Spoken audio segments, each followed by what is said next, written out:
ये कहानी शुरू होती है शर्मा भवन से, जहां सभी अपनी तारीफ सुनने के भूखे थे। सुबह उठते ही किसी भी 35-40 साल पुराने शादीशुदा जोड़े की तरह शर्मा जी अपनी पत्नी ममता से अपनी शादी को तोड़ने पर बहस कर रहे थे। सठिया गया है बुढ़ापे में ये आदमी। कितनी बार कहा था मैंने आपको कि 1 किलो चाय पत्ती लानी है, 1 पाव नहीं। अरे तो तुम लोग डकैतों की तरह चाय जो पी जाते हो तो क्या करूंगा मैं? चाय पत्ती का खेत नहीं है हमारा।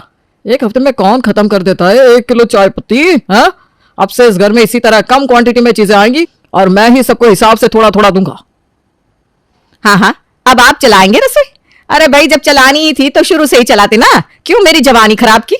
तभी कमरे से हड़बड़ाता हुआ प्रेम निकलकर बाहर आता है। छी छी छी छी, ये सुबह सुबह कैसी बात कर रहे हैं आप दोनों? कोई पैसे को पकड़ रहा है, कोई घर छोड़ने की बात कर रहा है। नेहा के कानों में चली गई ये बातें तो क्या होगा पता है ना मम्मी? शुक्र है कि वो घर पर नहीं है, 8 बज गए। वो कभी भी मंदिर से आती होगी। साल भर हुआ नहीं है उसे इस घर में आए, अभी उसके सामने सारे राज खोल दूंगी क्या? जो देखेगी वही सीखेगी, फिर इसी तरह वो मुझसे भी लड़ने लगेगी मम्मी। काफी देर तक हॉल में हो रही बहस को सुनने के बाद अब घर की बड़ी बहू निकिता अपने बालों को संवारती हुई अपने कमरे से बाहर आती है और मौके का फायदा उठाते हुए कहती है, एक औरत का फ्रस्ट्रेशन क्या होता है ये आप नहीं समझ सकते देवर जी। मम्मी जी ने आप सबको खिलाया पिलाया पाल पोस कर बड़ा किया, कभी इरिटेशन में 1-2 बातें बोल भी दी मम्मी जी ने तो क्या हो गया? अरे क्या पता चल जाएगा नेहा को, वो भी तो औरत है, नहीं समझ सकती क्या मम्मी जी की टेंशन? हाँ बहू, हाँ, इरिटेशन फ्रस्ट्रेशन यही सब हो रहा है मुझे। एकदम सही समझी तू। अरे यही तो बेटा, बस तू ही है जो मेरी प्रॉब्लम समझती है, वरना इस घर में सभी मुझे काटने को दौड़ते हैं।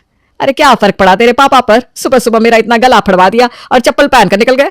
अरे मैं तो कोई संस्कारहीन औरत हूं नहीं, क्या गुस्सा आया और घर से चली गई? मैं कहीं जा भी तो नहीं सकती, मुझे तो यही जीना यही मरना है। बुढ़ापा है मम्मी जी, समझ जाएंगे पापा जी, मैं बात करूंगी ना उससे, आप टेंशन ना लो, मैं हूं ना, मैं सब देख लूंगी। जीती रह पाओ, जीती रह। नेहा बहू को आने में टाइम है, तू जरा मेरे सर पर तेल मल दे। तेरे ससुर जी ने मुझसे कलेश किया ना, उसके बाद मेरा सर फटा जा रहा है। पता नहीं पापा जी भी समझते क्यों नहीं। अभी तो वो बाहर गए हैं, फिर लौटेंगे, फिर होगा कलेश। आप एक काम कीजिए ना मम्मी जी, मेरे साथ बाजार चलिए, हम दोनों जरा बाहर घूम कर आते हैं। बाहर की हवा लगेगी तो आपका सर भी हल्का हो जाएगा। और अपनी सास को लेकर निकिता मार्केट में घूमने चली जाती है। कुछ देर बाद नेहा घर लौटती है, जहां वो देखती है कि नाश्ते की तो राती भर की तैयारी नहीं हुई। ये तो गजब बात है, डिनर के वक्त तो भाभी यही कह रही थी कि तुम डिनर बना लो, मैं नाश्ता तैयार कर लूंगी। अब वो नाश्ता भी बनाकर नहीं गई। तभी अंदर से सुशील की आवाज आती है, नाश्ता बना के नहीं निकिता? अरे भाई मुझे देर हो रही है, टिफिन डालना है या जो करना है 10 मिनट के अंदर कर दो। आलू भी उबला नहीं है, आटा भी नहीं है घर पर, इतनी जल्दी अब कैसे करूँ सब? कल रात को सब्जी और पुलाव तो बचे ही होंगे। नेहा फ्रिज खोलकर देखती है पर फ्रिज पूरी तरह खाली था। ये भाभी की ना बुरी आदत है, जैसे किचन में आती है पूरी की पूरी फ्रिज खाली कर देती है। अब क्या दूं भैया को? ब्रेड बटर ही दे देती हूँ। 2 मिनट भैया, बस तैयार हो रहा है नाश्ता।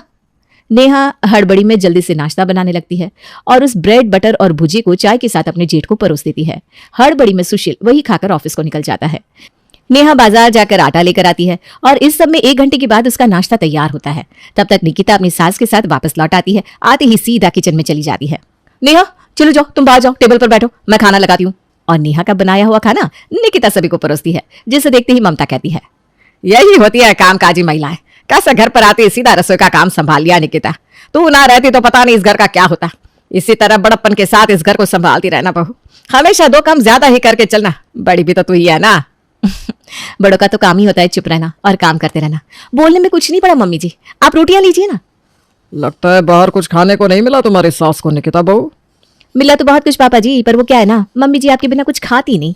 निकिता ने अपनी सास को अपनी तरफ कर लिया था, पर हर बार ससुर के सामने अपनी सास की तारीफ करने के कारण अब सुरेश सभी से खींचे खींचे से थे। शाम के वक्त रात के खाने में क्या बना लूं पापा जी? मुझसे क्या पूछ रही है? तुझे तो सिर्फ अपनी सास से मतलब है, जाओ उसे सब कुछ। जब एक माँ के 2 बच्चे आपस में झगड़ते हैं ना, तब माँ हमेशा छोटे बच्चे को फुसलाती है, क्योंकि वो जानती है कि बड़ा खुद समझदार है, वो तो सब समझ जाएगा। माँ ने भी वही किया पापा जी, पर अगर आपको बुरा लगा हो तो आपकी जूती मेरा सर। ये कहकर निकिता रसोई में चली जाती है।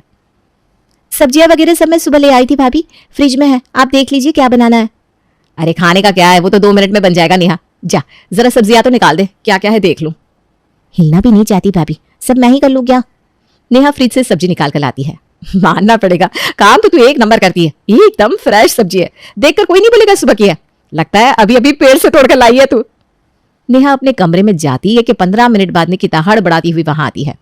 नेहा वो सब कुछ तो मैंने कर ही दिया है, जरा तू सब्जी छौंक देना। वो क्या ना पापा मम्मी के बीच में बहस हो रही है, मेरे जाए बिना दोनों शांत हो गए नहीं। तू जरा किचन देख लेना, प्रेम और सुशील भी ऑफिस से आते होंगे, मैं जल्दी से जल्दी किचन में आने की कोशिश करती हूँ। तुझे नहीं बोलती पर क्या करूँ, मैं खुद ही परेशान हूँ, काम कर करके ना थक जाती हूँ। और सारा काम अपनी देवरानी पर छोड़कर निकिता तेल की कटोरी लेकर अपनी सास के कमरे में जाकर उनके पैरों की मालिश करने लगती है। देख रहे, मेरी पसंद थी निकिता, अभी रसोई में थी, फिर यहाँ मेरे पैरों में तेल लगाने आ गई, फिर सब खाने पर बैठेंगे तो सभी को खाना परोसेगी। और नेहा को आप लेकर आए थे जो पता नहीं घर में कौन सा काम करती है। सिर्फ मैंने ही हामी नहीं भरी थी, नेहा के वक्त सभी ने हामी दी थी। क्या मम्मी जी, आप ही क्या बात कर रही हैं? आज आप और पापा जी हमारे ऊपर है तभी तो हम इतने आराम से रहते हैं। वैसे ही मुझे भी तो अपनी देवरानी के ऊपर रहना चाहिए ना, ताकि वो थोड़ा आराम कर सके। इसमें हर्जी क्या है? मैं तो वही कर रही हूँ जो आप दोनों ने मुझे सिखाया है। और इस तरह निकिता इतना वक्त अपनी सास के कमरे में बिता देती है जितने में रात के डिनर का खाना तैयार हो जाए। और जैसे ही वो देखती है कि नेहा ने सब कुछ बना लिया है, वो फौरन किचन में जाकर सभी के लिए खाना टेबल पर लगाना शुरू कर देती है। क्या खाना बना है, आज तो मजा आ गया। Thank you. अरे तू क्यों थैंक यू बोल रही है बहू? मम्मी जी रहने दीजिए ना, खाना खाइए ना। नेहा तुम भी खाने पर बैठ जाओ, सभी खा लेंगे, उसके बाद मैं बर्तन धो दूंगी। एक काम कर निकिता बेटा, दिन भर तो काम कर और फिर बिस्तर पकड़ लेना। अरे हद होती है किसी चीज की, तू क्यों धोएगी बर्तन? नेहा बर्तन तू धोना। मैं ठीक है मम्मी जी। दिन भर काम करने के बाद नेहा को बर्तन भी धोने पड़ते हैं। यहाँ नेहा बर्तन धो रही थी, वहां प्रेम कमरे में बैठा गुस्से से आग बुबला हो जाता है। हद कर दी इस लड़की ने, पता नहीं कौन सा काम कर रही है। दिन में इसके पास वक्त नहीं होता, दोपहर में मैं ऑफिस में होता हूँ, रात को आओ तो इसे किचन नहीं छोड़ना। 11 बजे की मूवी की टिकट है और 10:30 अब बज भी गए। मुझे नहीं लगता हम मूवी पहुंच पाएंगे। इतने काम में नेहा तो भूल ही जाती है कि उसे अपने पति के साथ मूवी डेट पर जाना था। 11:30 बजे तक सारा काम करने के बाद नेहा जब अपने कमरे में आती है तो जमीन पर फटी हुई मूवी की टिकट देखकर उसे सब याद आता है। हे भगवान, प्रेम तो सो गए, पिछली बार की तरह मैं इस बार भी भूल गई। ये सब क्या हो रहा है भगवान, मुझे याद कैसे नहीं रहता। यहाँ दिन भर नेहा का वक्त काम में ही जाता है, जिसके कारण वो अपने पति को वक्त नहीं दे पा रही थी। वहां दूसरी तरफ निकिता पूरी तरह फ्री रहती है और सभी की तारीफें बटोरती रहती है। अगली सुबह नई शर्ट पहनकर सुशील अपने कमरे से बाहर निकलता है, जिसे देखकर प्रेम कहता है, अरे वाह भैया, आप तो बड़े खिल रहे हो, क्या बात है? अरे सब तेरी भाभी की मेहरबानी। एक चीज तो मैं मानूंगा, पत्नी के मामले में मुझसे ज्यादा खुश नसीब कोई नहीं हो सकता। वो तो दिखता ही है भैया। अरे नहीं नहीं, इससे भी कुछ स्पेशल है। तुझे पता है प्रेम, मैं तो भूल ही गया था। आज ही निकिता को मैं देखने गया था पहली बार, पर मैं ये तारीख भूल ही गया। पर मेरी निकिता को सब याद था। रात को उसने हमारे कमरे को इतने खूबसूरत तरीके से सजा कर रखा था कि मैं तो सरप्राइज ही हो गया। जो पत्नी अपने पति को ही खुश ना रख सके वो पत्नी किस काम की। वैसे पतियों को भी पत्नी की कदर करनी चाहिए। अब कल ही को ले लीजिए, मैं घर पर नहीं थी तो आपको ब्रेड खाना पड़ा ना। पेट में जब दर्द हुआ तो अकल आई कि नहीं? आ गई मैडम, आ गई। कभी ये ज्ञान अपनी देवरानी को भी दे दीजिए भाभी, काश आपके जैसा एक गुण भी नेहा में होता। गुस्से में बिना कुछ खाए प्रेम ऑफिस चला जाता है। यहाँ हमेशा की तरह कभी नेहा को कपड़े धोने पड़ते हैं, कभी झाड़ू पोछा करना पड़ता है, कभी अपने ससुर का काम करना पड़ता है तो कभी अपनी सास का। और सब कुछ करने के बाद दोपहर को 1 घंटा नेहा सोने जाती है कि तभी पड़ोसन सुषमा वहां आती है। अरे आंटी जी, आप आइए आइए, बिल्कुल सही वक्त पर आई हैं। अभी हम दोपहर के खाने के लिए बैठने वाले थे। निकिता अपने सास ससुर के साथ अपनी पड़ोसन को भी खाना परोसती है। मैं जब भी आती हूँ मुझे नेहा दिखती ही नहीं, कहाँ है नेहा? वो क्या है ना आंटी जी, थक जाती है बेचारी, बच्ची ही तो है, उम्र क्या है उसकी। तो मैंने जरा उसे आराम करने को भेज दिया, आराम कर रही है। 1-2 घंटे में आंख खुल जाएगी उसकी। तो फिर काम? अरे मैं हूं ना। अरे पापा जी, आप दूसरी मिठाई खा रहे हैं? बिल्कुल भी नहीं, मैं आपके लिए शुगर फ्री मिठाई लेकर आई हूं ना, इससे आपकी शुगर बढ़ जाएगी। 1 रसगुल्ला ऑलरेडी खा चुके ना, इस महीने आपका शुगर टेस्ट भी नहीं हुआ। शुगर बढ़नी नहीं चाहिए। बाप रे बाप निकिता, मानना पड़ेगा तुझे, किस तरह तूने पूरे घर को बांध कर रखा है। और कल जो तूने स्टेटस लगाया था ना, देखकर मेरी तो आंखें भर आई थी। कौन सा स्टेटस बहन जी, मैंने नहीं देखा। अरे आप फोन ही कितना चलाते हैं सुरेश जी, रुकिए मैं पढ़कर सुनाती हूँ। वो बहुएं जो अपने सास ससुर की सेवा में पीछे हटी रहती है, उसके माँ बाप की सेवा करते वक्त उनकी खुद की भाभियां भी पीछे हट जाती हैं। इसीलिए अपने सास ससुर की सेवा को ही अपना धर्म समझना चाहिए।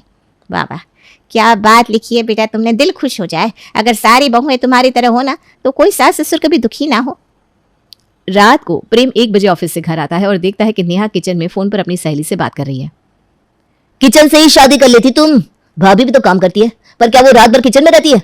और जब तुम्हें दिख रहा है कि तुम्हारे पति को प्रॉब्लम हो रही है, तुम रात का काम स्विच कर लो, पर नहीं, फिर भी तुम्हें तो अपनी सहेलियों से बातें करनी है ना? और दिखावा भी तो करना होता है कि भाई रात रात भर मेरे ससुराल वाले मुझसे काम करवाते हैं। जाओ सो जाओ, मेरा दिमाग खराब मत करो। जब मन होता है आते हो, जब मन नहीं चले जाते हो ऑफिस में। कॉल करो तो उठाते नहीं, और मैं अच्छी बीवी साबित नहीं हो रही। नेहा और प्रेम के बीच में बात बहुत बढ़ जाती है। प्रेम नेहा से अब दूर दूर रहने लगा था।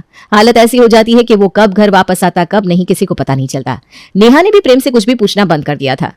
पहले तो प्रेम देर से ही सही घर लौटता तो था, पर अब तो वो 2-2 दिन तक घर आता ही नहीं था। इसी तरह दिन बीत रहे थे। फिर एक दिन सुरेश अपने बेटे से कहता है, ये घर है, कोई सराय खाना नहीं। और आपकी बीवी भी रहती है इस घर में, कोई जिम्मेदारी है कि नहीं उसके प्रति? कोई कायदे कानून होता है कि नहीं करके? कैसे कायदे कानून पापा?